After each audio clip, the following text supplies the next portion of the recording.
Greetings, gamer guys and gals. Welcome to part number 36 of my Let's Play Fire Emblem 5 Thracia 776. And in today's episode, we're going to be continuing onward with dealing with all of these bandits and enemies. Let's go ahead and keep moving. Alright, Nosferatu, you are not one-shotting. That kind of stinks. Especially because she's actually getting doubled. I'm not a big fan. Alright, so of course we need to take care of...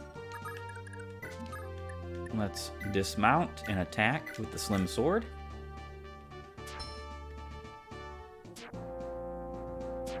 I didn't even check her attack power, but yeah, 7 attack. Oh wow, I forgot. Yeah, the dismount penalties for the Draco Riders and Draco Knights is actually huge. So we're only dismounting specifically because I don't want to be shot and killed by arrows.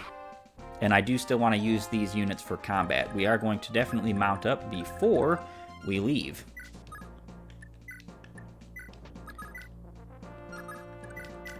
And then we can attack with Linowin.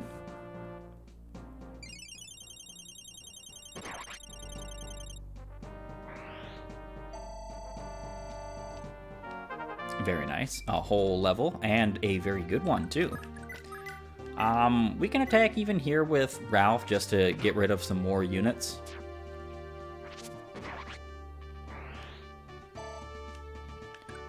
And then we can attack here. Do want to get rid of all of the bow units that we possibly can.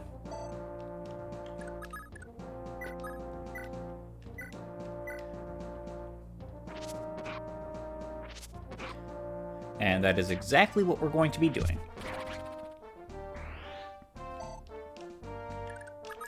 And Nana can take out you. Well, she might actually not. Ah, and she did not.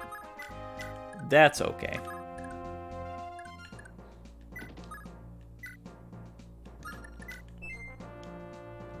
Oh, we can visit this village, I guess. You wouldn't happen to have any idea what this parchment is, would ye? I just found it laying in the middle of the road not long ago. Even though it makes me bones feel more nimble, something about it just gives me the willies. I figure it's gotta be cursed. I mean, if something seems too good to be true, it probably is, But I can't just throw it away either. In every folktale, trying to get rid of the curse thing is what makes the curse worse. Come again? Ye want it, do ye? Well, ye don't need to ask me twice, take it. And we get the Euler scroll. That's an interesting scroll. Plus 10% skill speed and luck. That's not actually a bad scroll to just have on Olwen for the time being. I would not mind getting the Balder scroll over to Olwen as well, but I don't think she truly needs it. I mean, does she really? Alright. Looks like this short bow will... Oh, she didn't accost because she had lower HP. That is one problem with Selfina. Without a life ring, and if you early promote her, her HP does actually become a bit of a problem. And I do actually think I misspoke earlier when I said that any one of your units can stand on these tiles and you just escape. I think it has to be Leaf. But it's an arrive tile, not an escape tile, so you don't lose your units if that happens. If Leaf escapes first.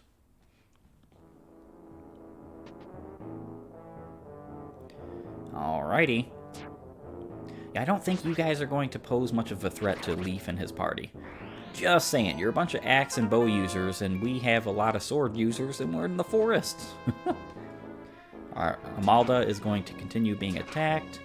She can't be KO'd, which is great, and she can't be captured either because she is mounted. So we don't have to worry about that.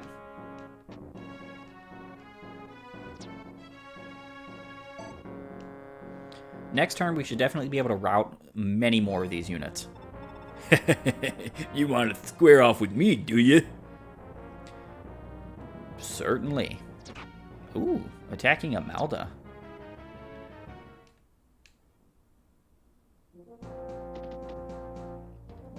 And she's running away and healing up.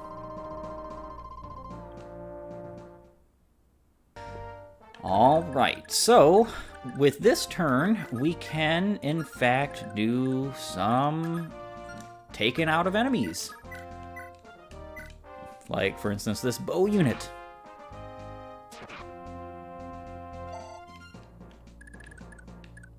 I don't think Edda is actually going to do any good being dismounted. Not at least with that weapon.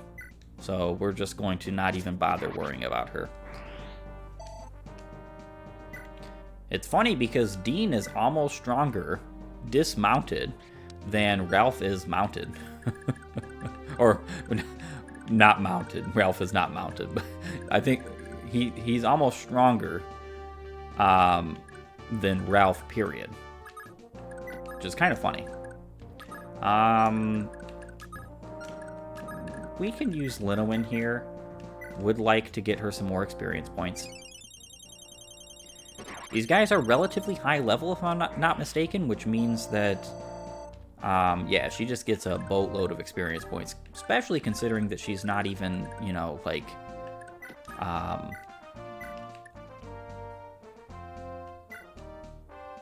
she doesn't even have, like, Paragon or anything of that nature. All right, Nana, good job.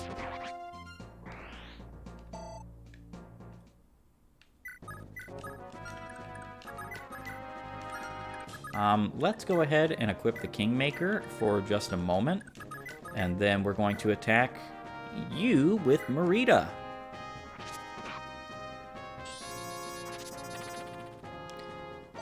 Very nice. That's actually super perfect, because we can finish you off with Linowin, which would be incredible. We do have to hit, and that's kind of not like a good percentage chance, but hopefully we do. Alright, cool. Damn fools! Well, you're gone, and Linowin has already gotten several levels this chapter, which is nice. She is fatigued, so we're not going to be bringing her over the next chapter or two, but that's okay.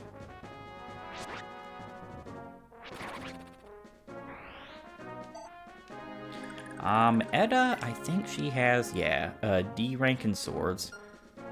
So she does have pretty unfortunate sword rank. We're just going to mount her back up, and maybe we'll be able to attack some units with her and kind of like escape backward. Leaf, however, we're going to be sending back down and letting the rest of my units deal with these this area up here. After turn 11, we're just going to be done. I think it's turn 11 that we would be dealing with. All right, Thunder, you can go ahead and take that. So after turn 11, we'd be dealing with Mareeta's secret conversation. Allows her to get some pretty interesting stuff.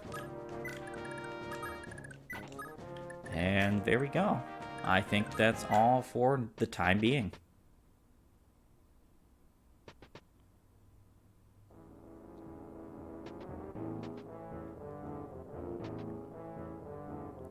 I don't know what the fascination with attacking Nana is, because I don't think any of these guys could ever even potentially pose a threat to her. And that one who refused to attack Leaf is most likely going straight for the church. And the reason why I know this is because Leaf has low enough defense that just about anybody right now who would attack him could do damage to him. So, like, he's got 17 attack. Leaf only has 7 defense. So, it's kind of crazy. Alright, so we're going to attack you. Leaf will be going down, though, like I said. I don't want Karen to KO this guy, so that's actually really great. Because we have somebody who needs the KOs. And that would be Linowin.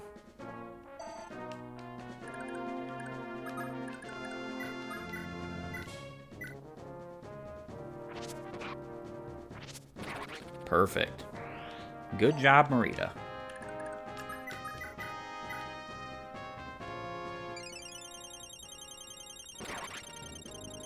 She doesn't really and truly need the experience points, but in all honesty, because she's going to be fatigued, I would like to get her some levels now. It's just better, in my opinion. So go ahead and give her some levels. Yeah, and as you can see, the definite downfall to not giving Laura the leg ring is she only has 6 movement. That's not exactly great.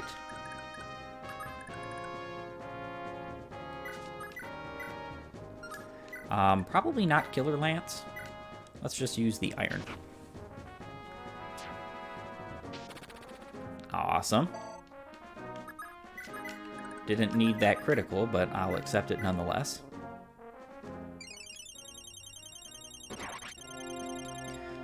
I am going to continue to move Ralph up, I suppose, for just in case reasons. And obviously we're going to keep Nana around just because we want Charm. Charm is always useful. And let's sling some thunders.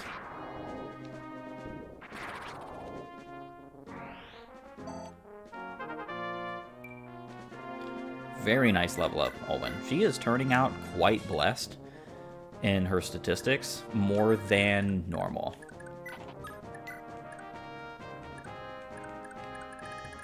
And that's our turn. The reinforcements continue to hound us at every turn. But luckily for us, we don't really care. These reinforcements aren't doing all that great. Yeah, Linowin, you must be quite a bit more careful with her than with Nana, because even though she can do the same strategy as Nana can, she doesn't really have the option to do so right now, considering that we gave Wrath to Nana. So putting her this far out into the battle is not necessarily the best of moves. And then we are going to wait right here with Leaf at the church.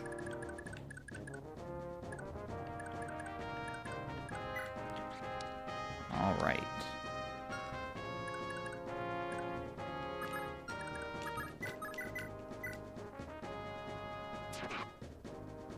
Wow, Karen is two-shotting. I didn't even look.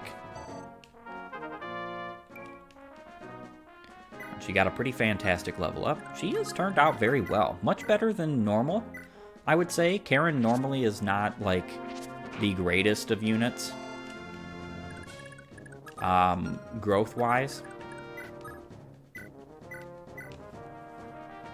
And of course, we're not going to be leaving Linowin there.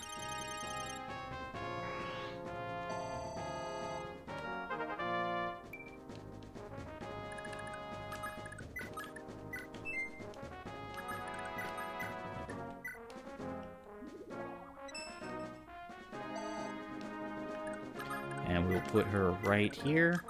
Ralph right here. Nana. And Mareeta.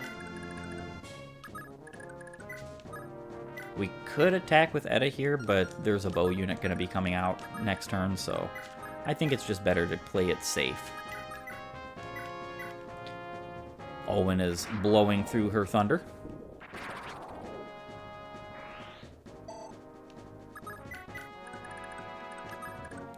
Yeah, and as I said, she doesn't really need wind rank, so wouldn't mind fire rank, but that would only be useful at A and if we had meteors. So she doesn't really need any of it. I'm kind of just giving her tomes to go through so that we don't have to buy anymore or steal anymore particularly. Not that we wouldn't. Oh, we absolutely would take and capture all the tomes we possibly could if we needed them.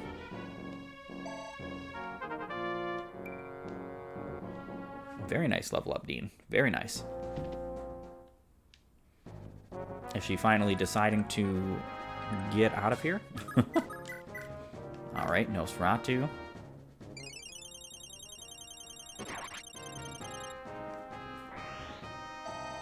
Linowin getting even more level ups, which is good.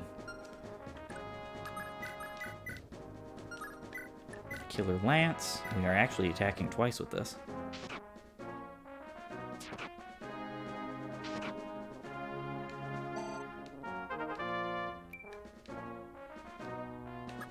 A magic level up. That's kind of interesting. I mean, she does have a pretty high growth rate in magic, considering.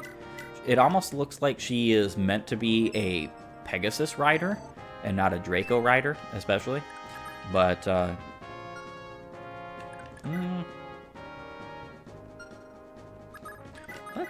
let's go here and heal up instead. I think that sounds fine.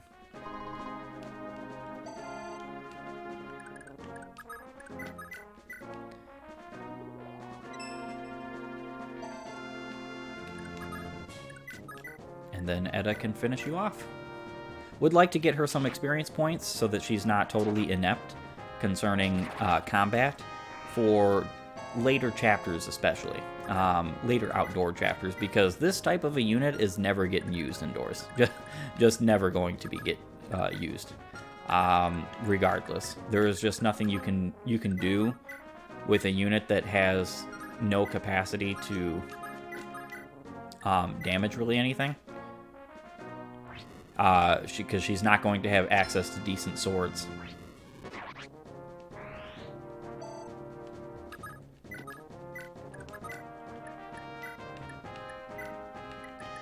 Alright.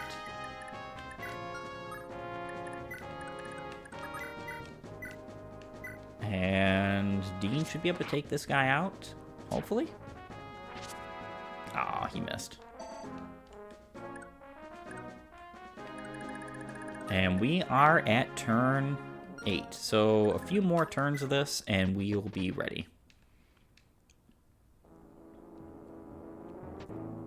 Yeah, this chapter kind of drags a bit if you are getting Mareeta's specific skill from the conversation that she has. It's a fantastic one, too.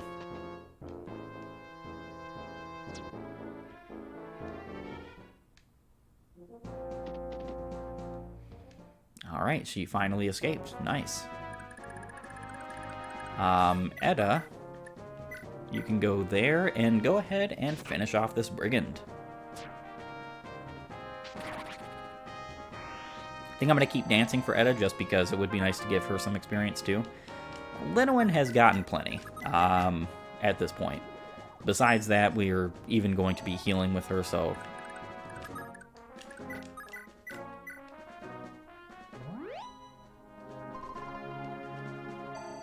She would like staff rank, that's for sure. It's kind of crazy to me to think that Linowin has already gotten 2 movement level ups. It's really crazy. Really good, too.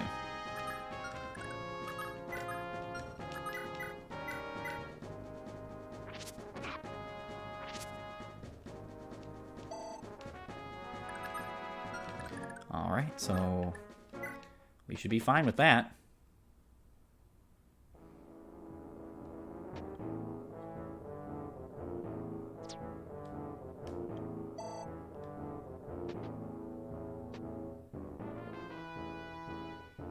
And again, that obsession with attacking Nana. There's no way she has the least amount of defense of that whole crew up front. I mean, it's possible, I guess. Attacking Mareeta. That's not going to do you any good. Something we do need to do, though, is I actually need to move my units down and back 1.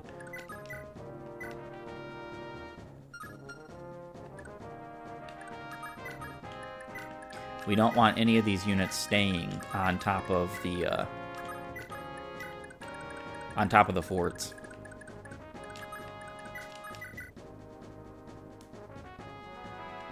Okay, we might be able to take them Yeah, we can take him out with the Iron Lance. Perfect.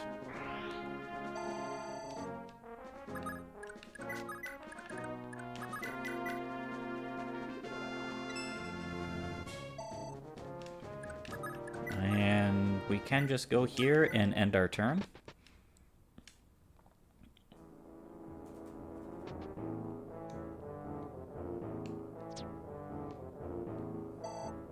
Don't really want to break this formation because we don't want units getting around us right yet, so we're just going to keep holding it as best as we can.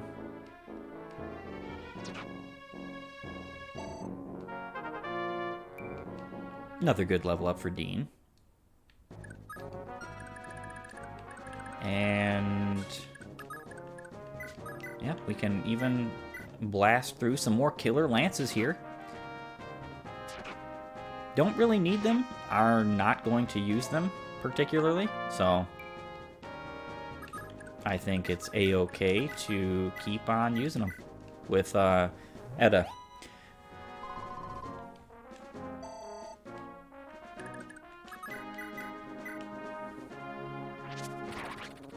Perfect. He does not need the experience points, though.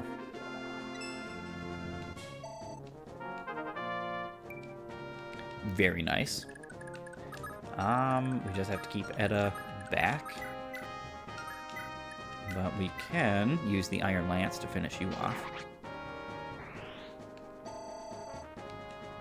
It's funny she has a slim sword, and it's not even remotely capable of doing anything.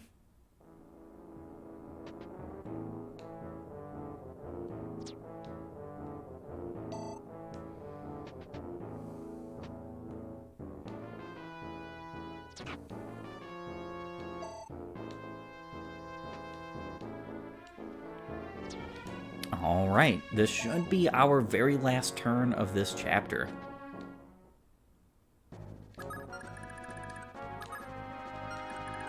Alright, so we can move Mareeta right here and attack you.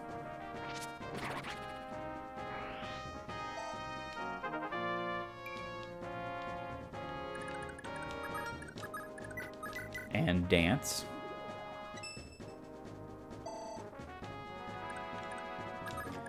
And then we could just take out the rest of these units. Finish everything off here. Because this will be our actually last turn. Edda can attack you.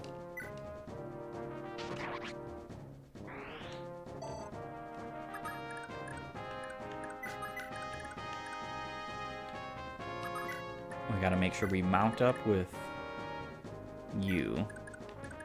Very unfortunately, I did not mount up with Dean. I should have.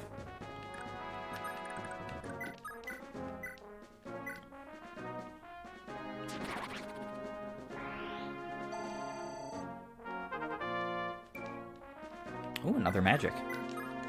Nana has become quite the powerhouse of a unit. She would not need a single point in any stat, except for maybe a little bit of strength, maybe a couple of points in strength. But aside from that, she is perfectly viable for throughout the rest of this game at her current stats. And we actually one-shot this thief, which is pretty funny.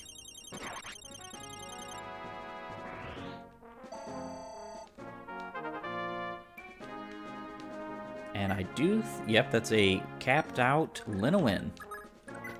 Alright, let's go ahead and talk to Shannon the Swordmaster. And look at his abysmal stats. Yeah, this guy is nuts. So, as a little bit of an aside, you do actually recruit this man if you go to the B route. And these are the stats he comes with. He comes with very pathetic growths, too. He is a level 1 Swordsmaster, and he's really only here as a... as sort of like a cameo, I guess you could say, from Genealogy.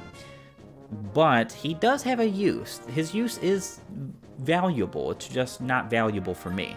And that is because he has Bargain. Allows user to buy from shops at half price. This is great if you're going to go to the hidden or the secret shop. But if you're not going to go to the secret shop, you kind of don't need this. And in reality, if you do a lot of grinding, which I do not, you don't need it anyway. So we're just going to talk to Shannon.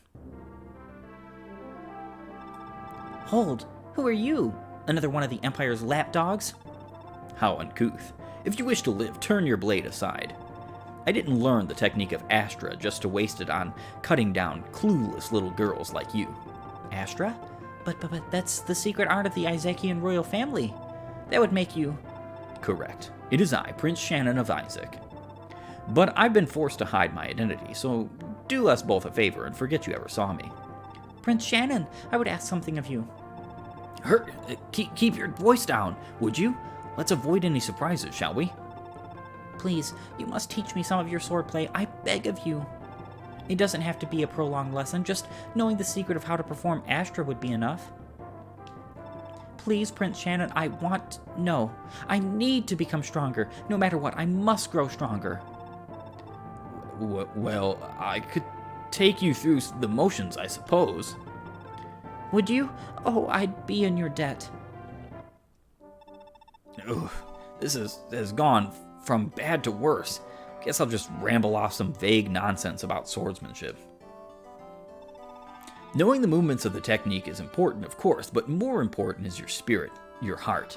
When the swiftness of your body becomes one with the sharpness of your mind, only then are you capable of learning Astra. My body and my mind? Indeed. Now, to begin with, make a simple swing with your sword. But how should I swing it exactly? Could you demonstrate just once? No. That would defeat the whole point. Astra can only be mastered through your own attempts to understand it. If I were to demonstrate it, all you would learn is how to imitate me. Yeah, that sounded good. So, that's it, huh? That's how it is, huh? Alright, I'll just try something then. No, not like that. You're doing it completely wrong. Hi-ya! No, you're just flailing your sword around like you're blindfolded. It's about using your body and mind together, remember? Your body is working, but your mind isn't in it. I have no idea what I'm saying. Focus my mind into my body. Focus my mind into my body. Hi-ya!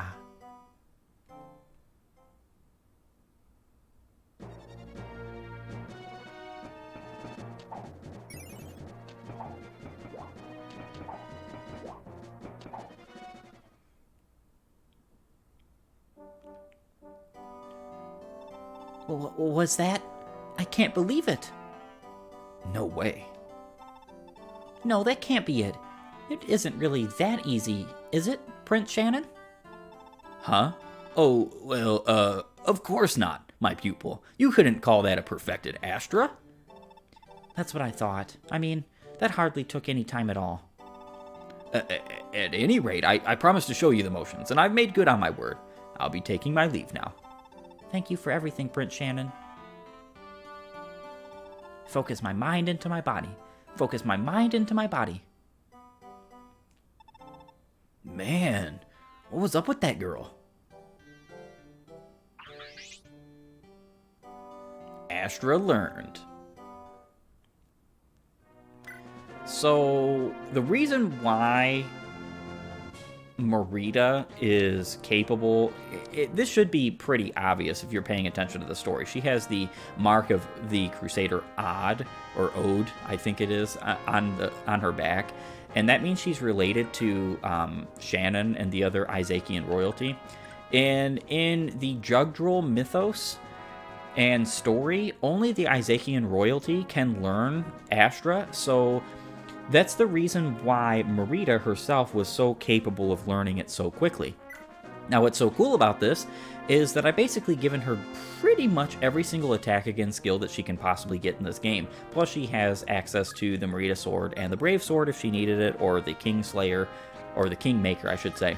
Adept is an attack speed percent chance to perform a consecutive attack. A cost if users' attack speed and HP are higher than the enemy's, adds 1 round of combat. Astra. skill percentage chance to attack 5 consecutive times. And as we can see, she has 20 skill, so she already has a 20% chance to activate this. Plus Luna, skill percent chance for an attack to ignore enemy's defense. She also gets Nihil from her special sword, which means that she is unaffected by enemy skills while using it. That's why she's such a great boss killer. With this combination and a brave weapon, these 3 attack against skills, just normally she can attack 10 times in a single turn, just proccing Astra. But if she procs a cost, that turns into 20 times.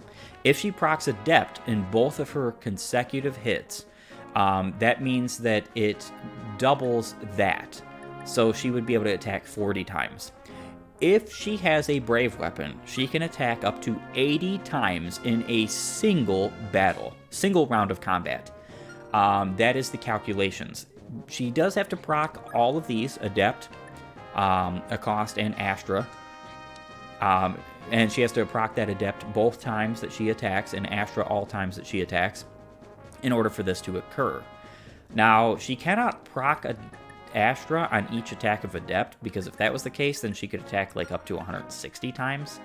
But it doesn't matter. 80 times, are you kidding me? One of the later and final confrontations of this game that I use Mareeta to combat is actually a really hilarious one, and it turns into an epic battle, in my opinion. Especially because a certain sword that is used on a certain someone pretty well invalidates the certain boss. So I just decide to use Mareeta because I think it's more fun, and there is actually a chance of you being able to see that many attacks in that combat, which would be really funny. But with all that being said, I do want to thank you for joining me. We're going to have to cut this episode short. If you like my content, please upvote and follow, or like and subscribe depending on your platform. And while you're at it, have a great and glorious day gaming.